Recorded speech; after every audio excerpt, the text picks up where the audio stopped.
Imagine waking up thousands of years ago. You are hungry. There is no bakery, no supermarket, no packaged food. You look across the landscape and see wild grasses moving in the wind. They don't look like food, but hidden inside those tiny seeds is something that will eventually change human history: bread. Today, bread seems almost ordinary: a slice of toast in the morning, a sandwich at lunch, or flatbread with dinner. But thousands of years ago, turning wild grains into something edible required knowledge, patience, and experimentation. So how did humans discover bread? And why did this simple food become so important that it helped change the way humans lived?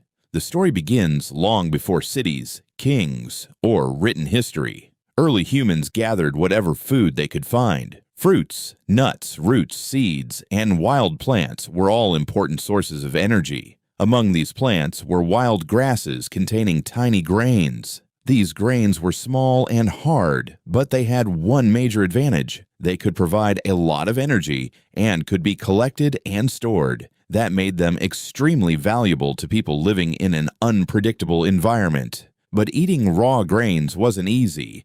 Humans needed a way to break them down. One solution was to use stones. By crushing grains between rocks, people could turn them into a rough powder. This simple technique may have been one of the earliest steps toward bread. Then came another discovery. The crushed grain could be mixed with water, creating a thick paste. Humans could place this mixture on a hot stone or near a fire. When it cooked, it became something edible and surprisingly nutritious. It probably wasn't the soft loaf we recognize today. It was more likely a simple, dense flatbread. But it had an important advantage. It could be made from grains that were relatively easy to collect, carry, and store. And humans didn't stop there. They experimented. What happened if the grain was ground more finely? What if different grains were mixed together? What if more water was added? What if the mixture was left sitting for a while before cooking? These experiments eventually led to another incredible discovery: fermentation.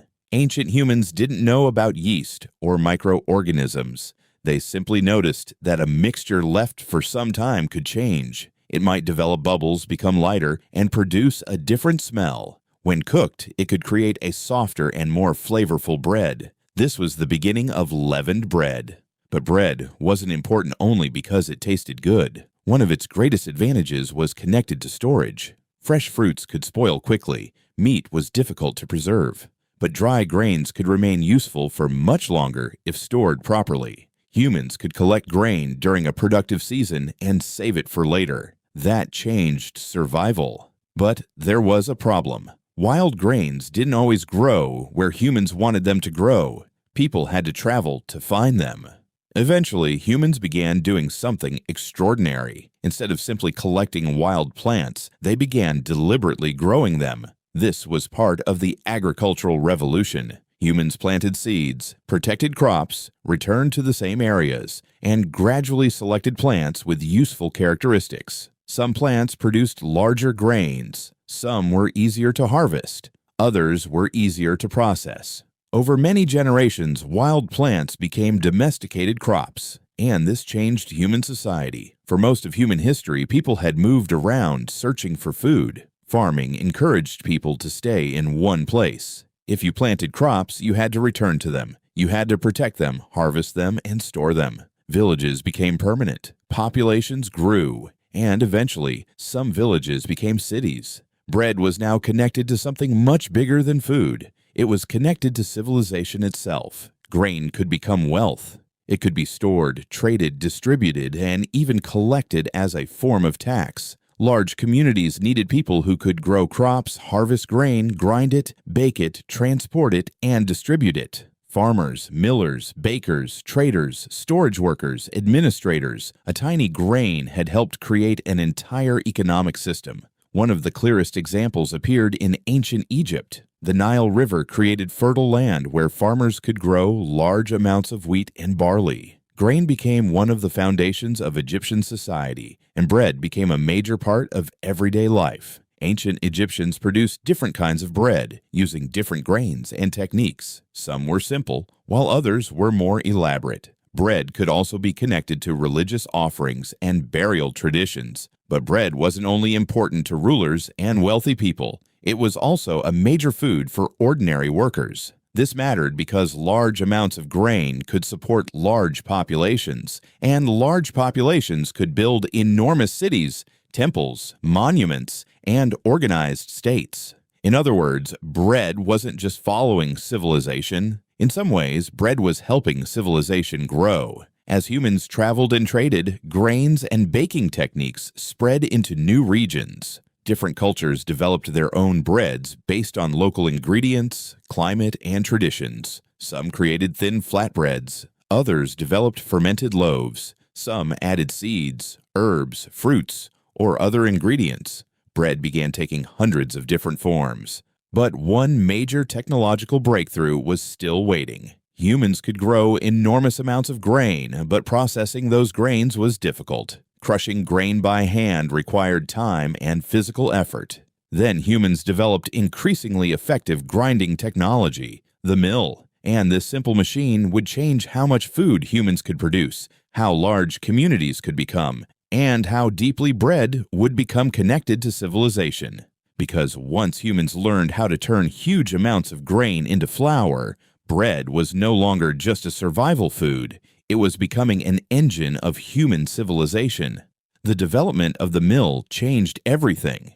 Instead of spending hours crushing small amounts of grain by hand, humans could process much larger quantities of grain into flour. More flour meant more bread. More bread meant larger communities could survive in the same place. As civilizations became more organized, bread became part of everyday life. In ancient Egypt, workers could receive bread and grain as part of their food supply. Bread was traded, stored, and used in religious ceremonies. It wasn't simply something people ate when they were hungry. It had become part of the economy and culture. The same basic idea spread across the ancient world. Different civilizations developed different breads based on their local grains and ingredients. In the Mediterranean, wheat became extremely important. In other regions, people relied on barley, millet, rye, or other grains. Bread also became closely connected with travel and trade. Merchants carried grains between regions, while people carried their baking traditions with them.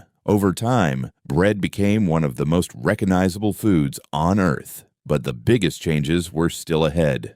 As technology improved, grinding grain became faster, ovens became more efficient, bakers developed better fermentation techniques. Eventually, industrial machines allowed bread to be produced on a massive scale. What once required a field, a grinding stone, and a fire could eventually be transformed into thousands of loaves in a single factory. Today, we can walk into a store and find hundreds of different types of bread. White bread, whole grain bread, sourdough, flatbread, rye bread, sweet bread. The choices seem endless, but underneath all of them is the same basic idea discovered by humans thousands of years ago.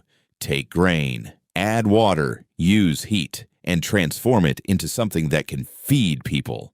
And that's what makes the history of bread so fascinating. Bread didn't become important because it was complicated. It became important because it was simple, nutritious, storable, transportable, and adaptable. It helped humans settle down. It supported growing populations. It became part of economies, religions, traditions, and cultures. From a few wild grass seeds gathered by ancient hunter-gatherers to the billions of loaves produced around the world today, bread has traveled an extraordinary distance through human history. So the next time you pick up an ordinary slice of bread, remember, you aren't just holding food. You're holding a small piece of one of humanity's oldest revolutions, a revolution that began with a wild grain and helped build civilization itself.